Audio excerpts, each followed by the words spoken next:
What up? Spiritual experience, soon to be the sober experience. We are back. Another week. Bow, bow, wow, wow. How do you not like the blues, bro? Come on. That's Eddie 9-volt. 36th and Main. Getting us in the groove.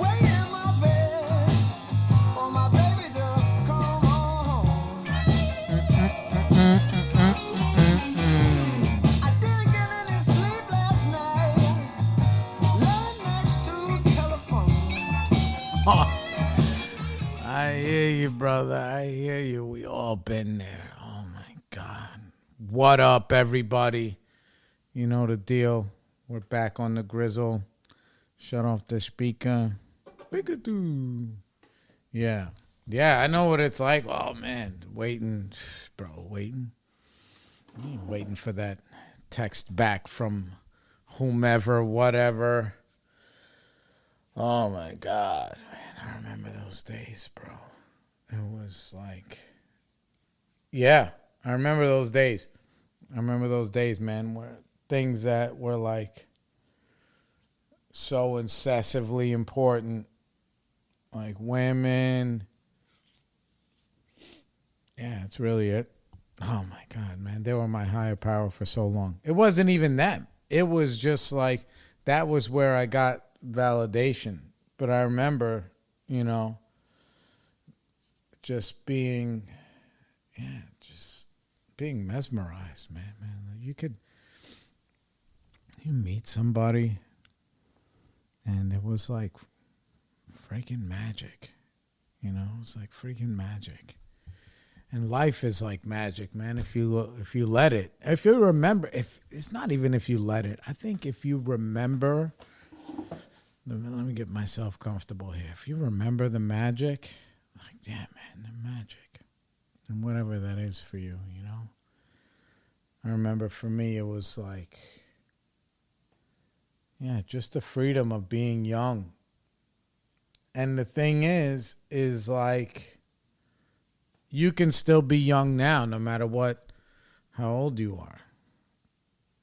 You can be young, man. The young is like, youth is in your spirit. It's in your soul. It's in your heart. You know, it's in, you know, getting the fuckets. And what am I doing with all of this? All of these adult things on my plate. Like, what is that all about? How much of that is going to give me any kind of, I don't know, any kind of sensation? Like, you heard that music, man? That was like, come on, man. That shit is listen, it's hard to, like, listen to that kind of music and not feel good. It really is. It's hard. So, like, you know, I don't know. Man. I don't know.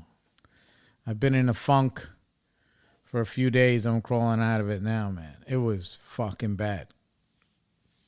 It was bad, man. I was feeling low. I wasn't depressed. I was just overwhelmed, you know, and it's overwhelmed with opportunities for, you know, I don't know, just overwhelmed with opportunities. I got more work than I can do. I hired some help around here. Round here. What was that guy? That was that guy. We always stand up straight. Whatever. Yeah, I was like such a hater. Like, I hated that group, the Counting Crows. And I was just like, I don't know. That guy, he seemed too happy. Even though it was very hard, you know, I didn't hate the song. I just hated the guy, man. And then I met my boy when I was in, when I was working on Wall Street. This kid, this guy Steve, he sang in a reggae band. It was pretty good. The band's name was called Motel Brown. And this guy, he could really sing, and he had an amazing voice. I don't know personally why he never just tried to go and do voiceovers or do podcasting, do something. Like, he's got like a radio fucking voice, and he's a handsome guy. Yeah. Anyway, but I remember him telling me that guy, he's like, yo, that guy has fake fucking dreadlocks. I was like, what? He's like, yeah, those dreads are fake, man. That shit ain't real.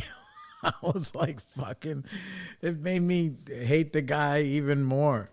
It made me hate the guy even more. But anyway, yeah, so back to what I was saying, adulting, man, I live in that adult world, and when you have to get into that kind of, it involves all the things that I hate, or the things, I don't hate them, but the things that are my biggest difficulties in life are discipline, and that's it, really. It's just discipline. Discipline is like my biggest, it's the biggest hurdle, man. And when I'll be disciplined like a lot, like very disciplined, boom, boom, boom, boom, boom, right? Setting up the show. And then when it comes time to perform, I'm like, fuck this. Let me go. Let me just start piling things on that make me feel worse about myself. So I'll specifically go and I'm like, fuck the gym. Look at me. And exercise is a big thing for me about how I feel about myself. It's like hugely impactful. And it's because, I'm like moving around. You're sweating, you're releasing endorphins. It's a chemical thing, I think. I'm very sure of it. Excuse me. Once I stop exercising, guess what I do? I start fucking eating. And I know I talk about food all the time. Eventually, I promise, I'm going to go into one of these Overeater Anonymous meetings.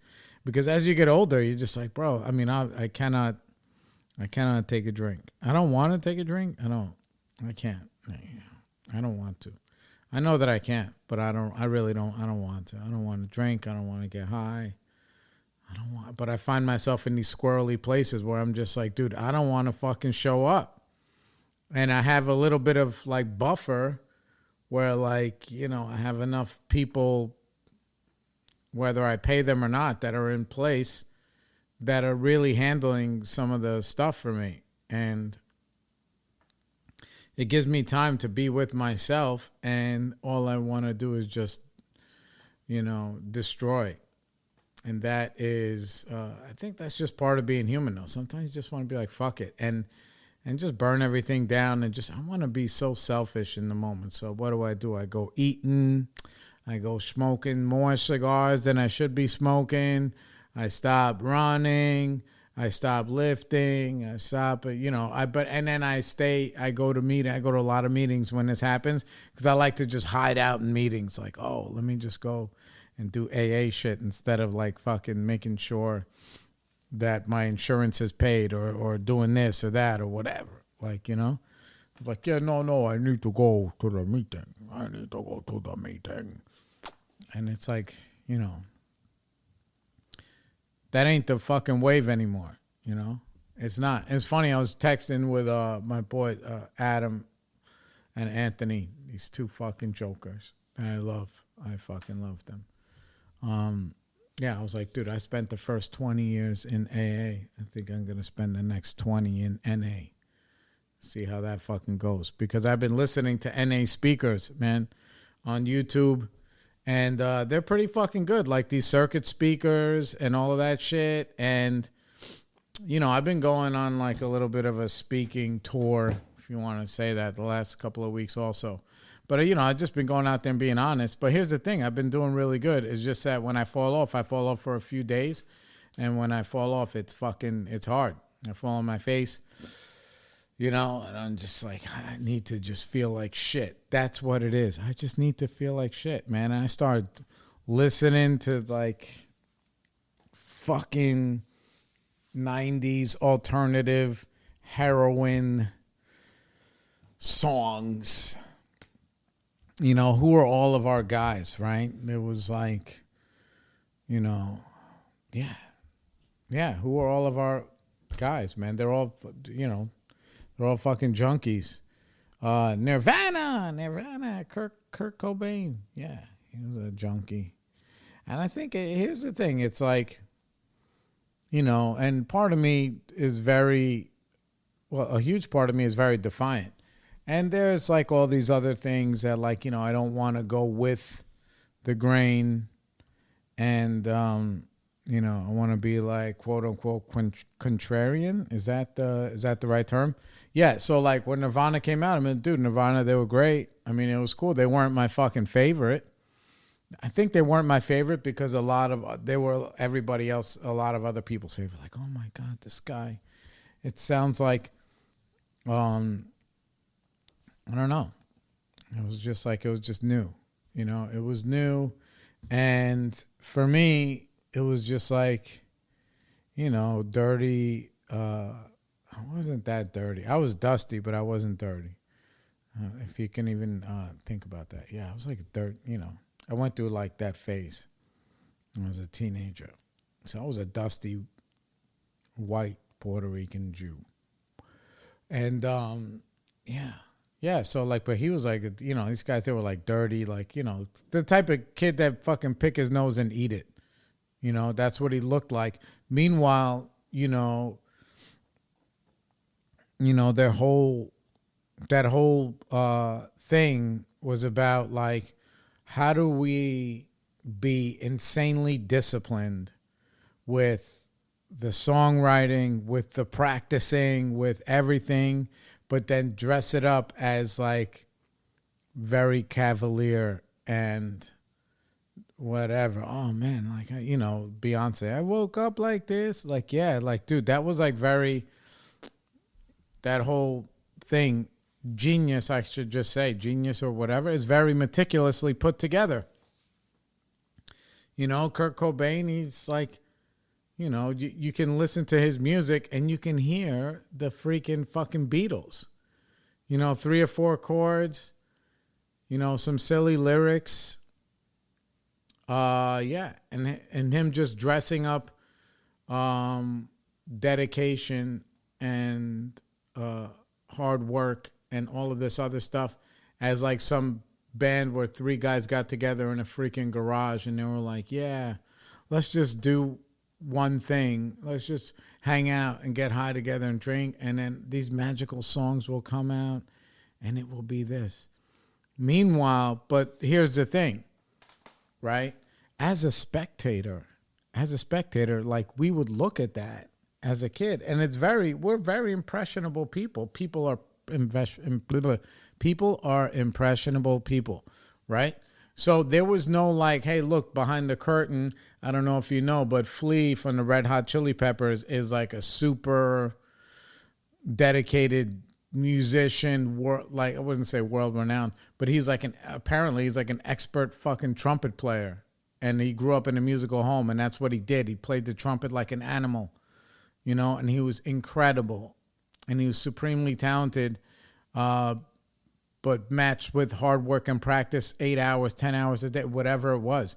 Because, apparently he wanted to get attention. But if you look at the Chili Peppers on stage with socks over their fucking balls, or like my favorite where Flea had the pants that were made out of all of those stuffed animals, he's just hopping around and he's banging away. And like, you're like, wow, man, these guys are like, quote unquote, like punk rock, where like, they're just defying the principles, right? And what's the truth, right? I'm sitting here doing that. And I'm looking at that. I'm like, bro, I can just be great fucking doing that. Hopefully I have some kind of whatever and I can just give it away. Like, right. So, and how does that fit in? That fits in to, how can I loop this whole thing in? It's all coming to me right now in real time. So please bear with me. Right. So meanwhile, okay, that whole thing is counterculture to, right, punk rock, hip hop, grunge, whatever. It's counter to like, you need to go to school and you need to go to college and then you get a job and you get a suit and then you go into a cubicle and you do this and that and you work for IBM, right? And you better get good grades and you need good SAT scores. And what are you doing with a beeper? Like that whole fucking thing, right? But meanwhile, the ones that make it doing that are actually just as disciplined as the kid who wants to be a fucking CPA at Price Waterhouse Cooper. I don't even know if they're still around. Like PwC, KPMG, whatever. All those like top, who wants to work at fucking Microsoft, right? Meanwhile, they're like, their whole culture is like, ha, ha, ha, look at this dork, whatever. And, or look at this tech, now they're like tech bros. Look at that tech bro. Yeah, of course he's, yeah, right? But,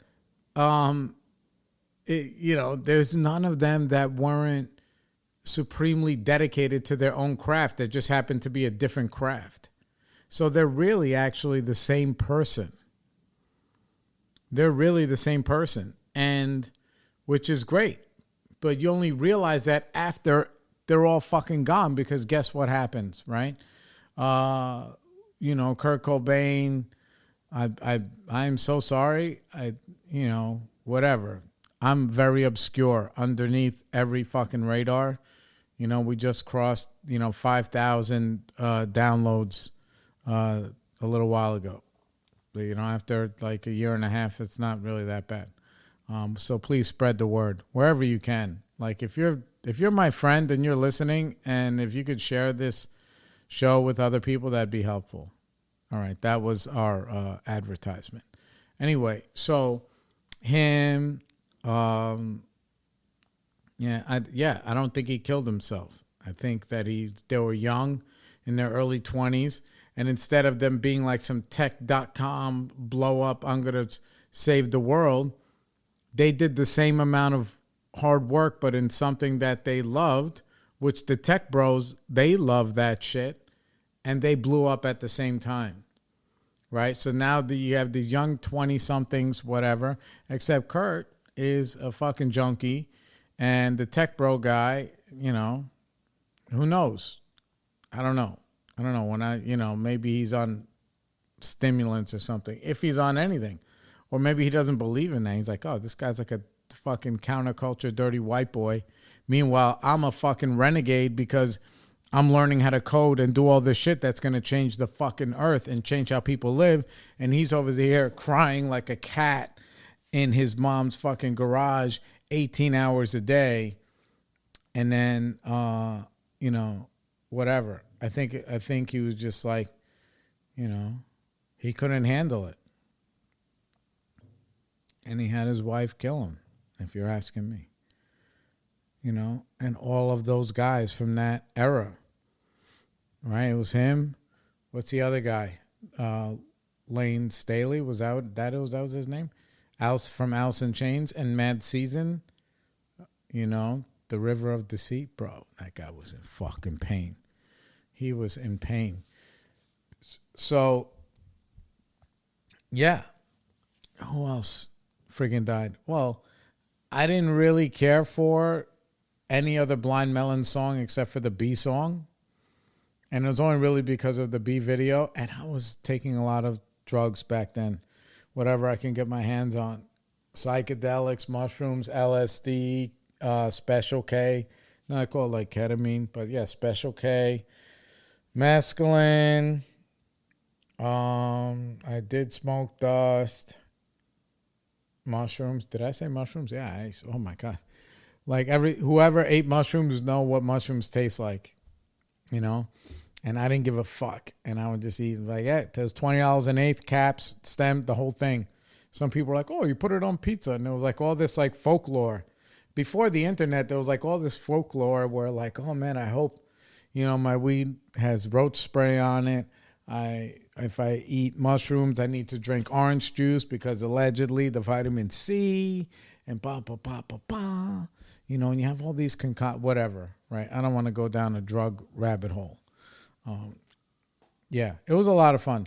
Anyway, so like I was mesmerized by this facade, by this costume of what appeared to be mediocre people creating magic, you know? And then it told me that, like, wow, I can just be mediocre and create magic. And that was like the big fucking lie. Because you cannot be mediocre and create magic. It requires discipline. It requires dedication. It requires me being here on a Sunday, making a show, when nobody's around and when nobody's listening and whatever. But this is what it requires, you know?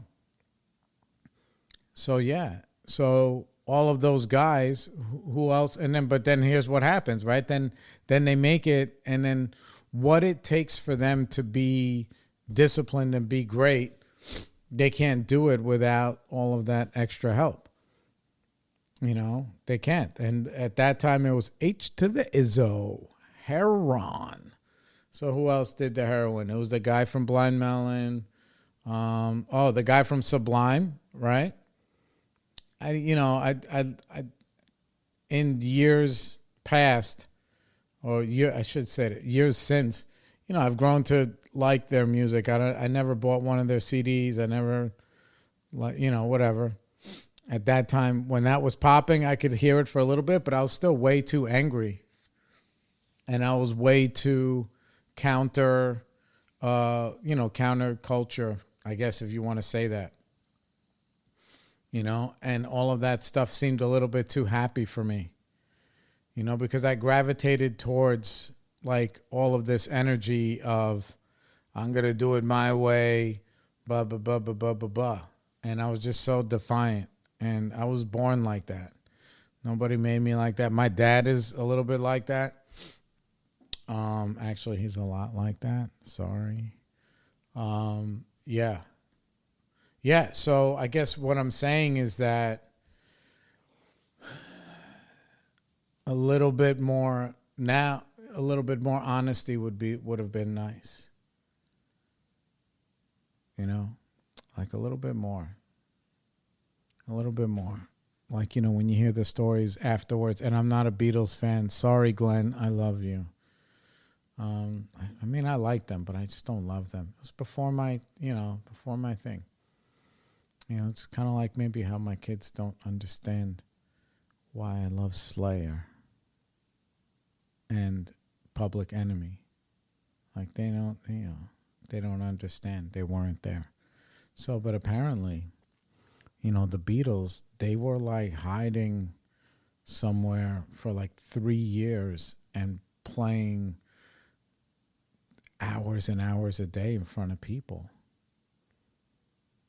And then they just magically show up. And they make it look like magic. And for somebody like me, I'm going to go into the weeds a little bit here. But it makes,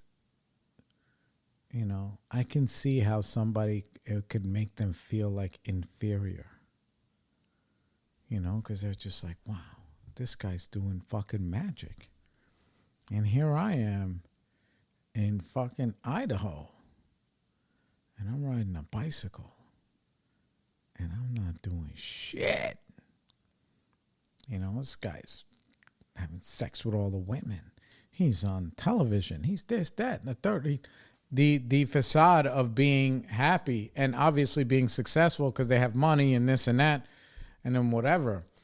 But this is obviously before the internet, and whatever. And they'd give these stupid interviews and everything was very fucking vague, very vague. Yeah. And there were these books. I remember I read this book and I don't remember anything about it because when I went through a phase where I was like in love with Jim Morrison, I would just lock myself late at night late night and just watched that Oliver Stone movie. And Val Kilmer was just like, I was like, dude, that's what I want. I want all of that stuff. I want Nico blowing him in the fucking elevator. You know? Yeah. That Lou Reed song was in there, Heroin. One of the greatest songs ever. You know? I listen to it now and it gives me like these chills of like, oh, I know. And I never put a spike in my vein. But it's okay, I promise. Like that fucking, you know, when I was listening to Rogan, he had Pauly Shore on there and they were talking about drugs and Rogan has never done cocaine, never done heroin, never done, you know, just psychedelics and weed. That was it. You know? And it's like heroin is that magic. It makes you feel like you've done all of the work, but you haven't done fucking anything. You just sat there and just put $10 up your nose. And then, you know, went to the bathroom and try and pee. And it takes you 45 minutes to get like 4 drops of fucking pee out. It was funny because I was, I put that on like my Facebook or Instagram, whatever else, as like a joke. And I can tell when my jokes are like drug addict jokes that they go too far, you know? So it was like, okay, which one deserves more merit? What did I write? It was so good. I forgot it. Stand by. I'm right here with it. Did I, no, I didn't delete it, but I said something like, yeah, which accomplishment deserves more merit? Peeing while on dope or keeping on all your clothes while on PCP? Because when you're on PCP, you want to take all your shit off. That's why you see like, you know, in those old West Coast movies, because they would have like those, you know, they would be tripping on sherm. Like, you know, they'd be smoking PCP, dip cigarettes. When I did it, the times that I did it, it was Crazy Eddie. It was, you know, you can light up some PCP and you can smell that shit down the fucking block. That dust, you can smell it down the block. So Crazy Eddie was when I was around. And whatever. Anyway, but yeah, you have a tendency to want to take your motherfucking clothes off, bitch. So yeah, so what's the story? The story is this, right? When, to tie it all in, right? So now these guys are fucking dead. Their music lives on forever, right? And then you come to find out after they're gone, but, you know, some of them survived. All right. Okay. So, yeah, I did. Nirvana was cool and whatever. But, dude, honestly, and I was not like a Pearl Jam guy. I respect them and I like their shit. Dog, I loved fucking Soundgarden. Like, I loved Soundgarden, man. They were fucking insane. R.I.P. Chris Cornell. Insane Soundgarden, man. And I was so happy. Chris made it through the whole fucking thing. And then he ended up, you know, I don't want to go down that rabbit hole, but he ended up ending his own life seemingly on these pharmaceutical, whatever, on these antidepressants. It came out of nowhere. He was on the antidepressants and then he just fucking hung himself in the whatever. I don't know. I just know that he's gone. And I know that his family believes that some of that stuff that the people put in brains that are a little bit broken maybe breaks them a little bit more. I don't know. I don't take anything. The only thing I take is fucking self-pity. Yeah. Self-pity. That's my drug of choice. I'm sure I've said it 100 times. I love feeling sorry for myself. Yeah, so so what does this all really mean? What this all really means is that I can adopt these disciplines of fucking the Red Hot Chili Peppers practicing hours and hours every day to make it look nonchalant on stage, or fucking Puff Daddy, that he was infamous for that. That he was fucking infamous for being practiced a performance like fucking crazy. The guy, he can't even read music, right? But he knew hard work, discipline, dedication. So you do what you love, but you do it like a motherfucking Marine. Like, yo, you get up every day and you are obsessed and you are doing the reps. You're putting in the reps. But it has to be with what you love, right? That's what it has to be. And then you will have the success and the freedom. Like, people look at me now like, oh, you have this business and you do this, that, but that, ba. Like, yeah, like I just showed up like this. I'm like, nah, dog, so I do my shit, right? And then I get a little bit lazy and I coast a little bit. Then I get back on it, you know, because you have to enjoy your successes too. It's very imperative. So, this is what I'm saying.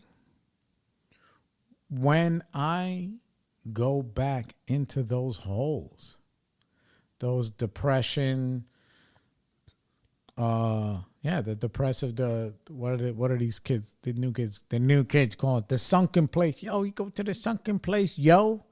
When I go to the sunken place, I revert back to that kid who was 14 or 15 years old, looking at these junkies, believing the magic. Yeah, that's what I do. I go back to that time. I start listening to that music, not like I remember when that was such a great time. That's when I pull out the fucking Alice in Chains. Bro, you ever want self-pity, or you want to, feel bad about yourself or think you're a fucking loser, you put some of that shit on.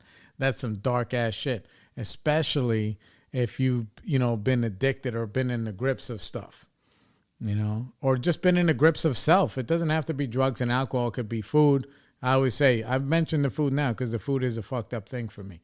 But the food or whatever, self-pity, delusion. Yeah, you start going looking for the pit of despair.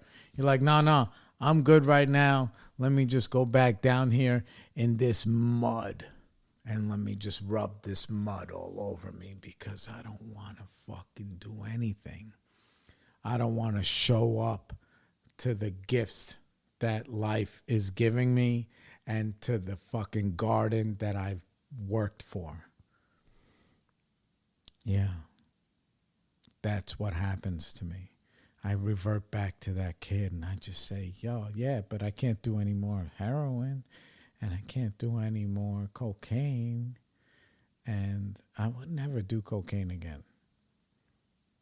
That's a very punishing fucking dude. Cocaine is like, there's no reward. You get that first blast and you feel great, and then what happens? You get all fucking gleeked out, your dick don't fucking work, and then you can't sleep. It creates, makes you neurotic. Neurosis, is that the word? Yeah, it makes you that. Like me, I just want like oblivion. I want to feel like I'm on stage, with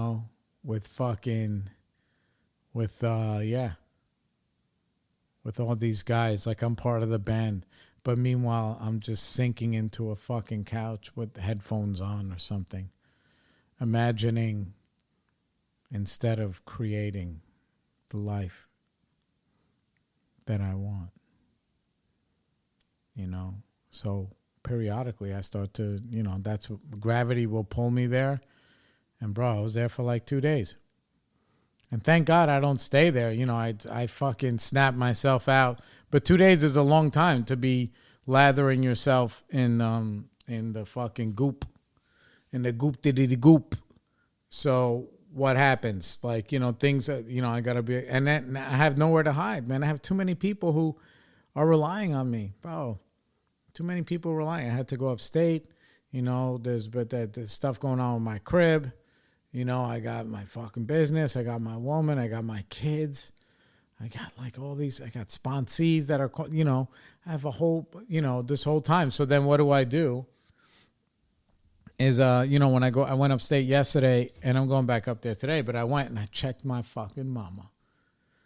I was like, man, it's like, let me go see my mom, you know, and because I'm fortunate and grateful enough to still have one, man. And my mom is pretty fucking good. You know, she's a good lady. I got a really good mom. I'm grateful. Like, seriously grateful. So I go and I check her and I'm like, you know what? I'm going to do two things at once. I took her out for a big ass fucking burger and we did that. So I ate my feelings.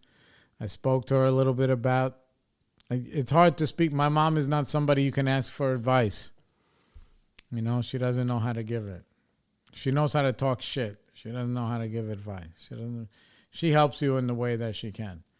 So, you know, I spent the day with her a little bit, a couple hours, took her out to lunch. I came back to the city. First thing I did, I was like, dude, I'm going. When I came back, I was like, maybe it was like 5 o'clock. I was like, if I go, and I had a belly full of fucking burger and I had a fucking Diet Coke. And maybe that means nothing to some of you guys, but this is on top of the day before I had a fucking plate of pancakes and all the other shit. It just makes me feel like shit. It just does. It never makes me, it's getting to the point that even while I'm eating it, I'm not enjoying it. You know, just like what these songs are saying, you know, oh my God, what did Pauly Shore play on the fucking Rogan show? The River of Deceit, right? It's the same thing, man. The River of Deceit. I went for a fucking swim. And then I was like, all right, I got back. I went to the gym. I have these workouts that I do.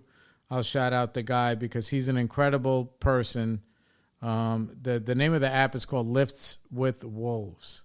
So it's really good. And you know, they have all these different workouts and you can talk to the guy on Instagram and he fucking talks back to you. It's not whatever. It's not like AI. You know, if I had my wish, I wish my sister-in-law would make a fucking app because her workouts are fucking incredible. And I see her also. And I'll shout out her Instagram in case some of you guys want to get fucking decal. Let me see here. Grind, hustle, fit training. You know, grind _N as in Nancy _ hustle.fit _training. Yeah. Natalie Hustle is her fucking name. You know, and she helps a lot of people and she deserves a lot of glory. So yeah. I got back. I went to the gym. I feel good. I woke up this morning. I went to a meeting early a.m. Saw some people. I went to a meeting I've never been to, and it was nice. Now I'm going to go upstate.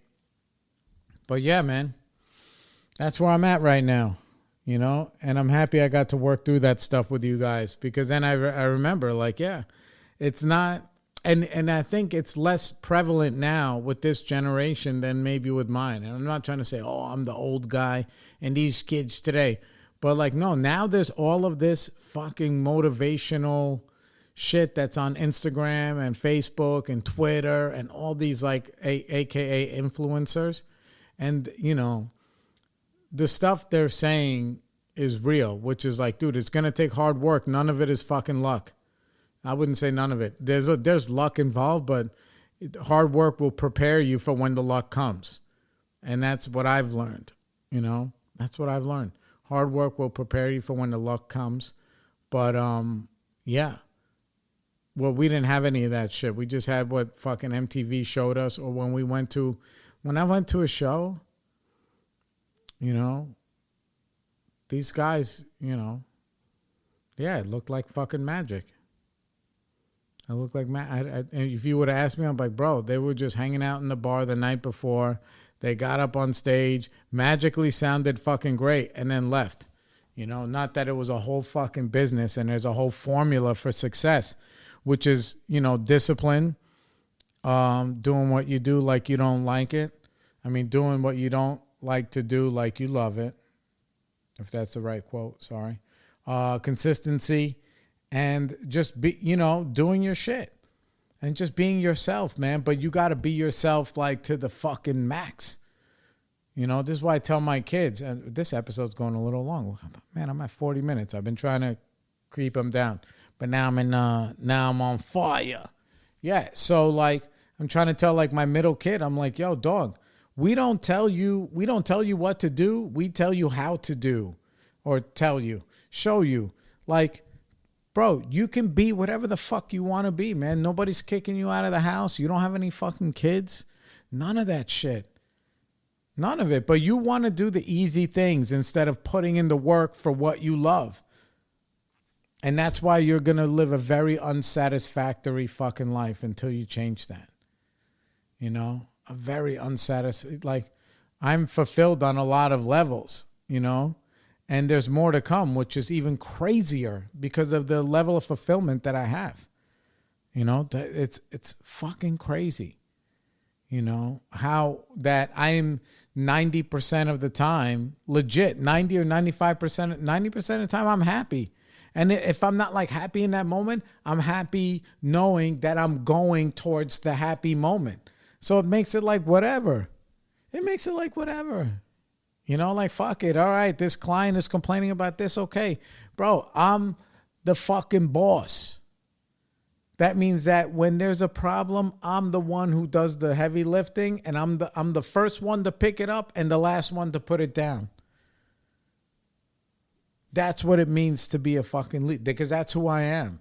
If I want to have this life where I want to live outside of the quote unquote matrix or whatever, like I'm not a fucking musician, like I'm not that magic guy, but if I want to live my own magic, that's how I got to be. Or I can just comply and cover up some tattoos and fake a resume and then go work in an office, maybe doing something, or go find another company in the same industry as me and sell myself into managing something. Get the fuck out of here, bro. I'm the one who gets me up every day. I don't want anybody telling me what to do. Sorry. I don't. My fucking uniform looks the way it fucking looks because I pick it. You know what I'm saying? Now, I have to prioritize, and I have to do a lot of other stuff. True. I have to play by the rules, and the rules are that you do not hide your head in the sand, and if you do, you need to ask for help to get the fuck out of there. Yeah, you just need to. I need to. I can never get out on my own. If I'm trying to get out on my own, I'll be in there too long. I was listening to Jocko on the way, and then I'll stop with this. But like on the way to the meeting, and he was talking, what was the episode? Whatever, I don't need to pull it up. The bullfrog, the wisdom of the bullfrog, who's like, the bullfrog is the term they give to the oldest Navy SEAL oldest active Navy SEAL, the guy who's been there the longest, whatever. And like he just said very haphazardly, like, doing like Navy, like doing SEAL shit. And the SEALs are the fucking tip of the fucking spear, man. They're the pinnacle. And the SEALs, they require you. You have a swim buddy.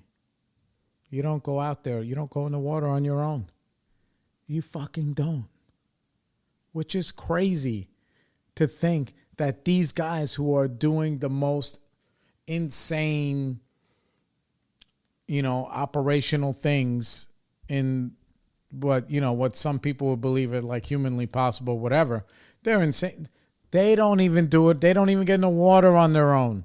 But I'm over here thinking I can solve all my problems by myself. Yeah, I just got to figure it out. That's believing the lie. That's believing the Kurt Cobain just fucking, that he didn't study all those Beatles records to put his fucking 4-chord whiny shit together to sell 10 gazillion records. He did it. And then when he got there, found that it wasn't for him. So anyway, hope you guys have a great week. Thanks for your patience. Love you all. Don't forget to like and subscribe on all podcast platforms. Oh, last thing, man, I was telling my girl, fuck, man. You want to talk about how much of the P word I felt like even saying this yesterday, trying to be honest with my chick, because I'm watching UFC, and they had it in Newark. I was like, oh my God, I could have fucking gone. And I see that like Rogan the King, he was close by, that guy, like, he talks about, I get a lot of stuff from the guests that are on his show. Aside from being sober and having my children and having a lot of regular people in my life that have really been impactful, the Joe Rogan experience has been super impactful in my life because not even of him. And she knows it's not even him, like him. I love him because of the people he has on and how he's opened my mind to all these other things, and it's because of the guests, not even so much him. Like, I don't even not disrespectful to him. I don't even care for his comedy. Like, I try to watch his specials. I don't even really like them. It's not my thing, even though I love like Chappelle and everybody else. So yeah. So I was like, yo, this motherfucker was like right over there. And he went to Katz's Deli. I was like, oh my God, if I would have met him, I would have just told him that. Like, yo, I don't need a picture, nothing. I just want you to know that like part of the reason I am the way that I am is because you exist and because of that show that you have and because of the people you have on there who are sharing ideas at length. And, maybe, I don't know, maybe I'm helping other people too by doing the same thing. I know I do it when I go to meetings and whatever and people get me to get up and pontificate. But, this is just another platform to spread that love. So, okay, spiritual experience. Love you guys. Peace. Okay, everybody, we'd like to thank you for joining us on the spiritual experience. Please don't forget to like and subscribe on all podcast platforms, Spotify, Apple, Google, Pandora, everywhere. And please find us on Facebook where you can become part of our family. We'll see you around.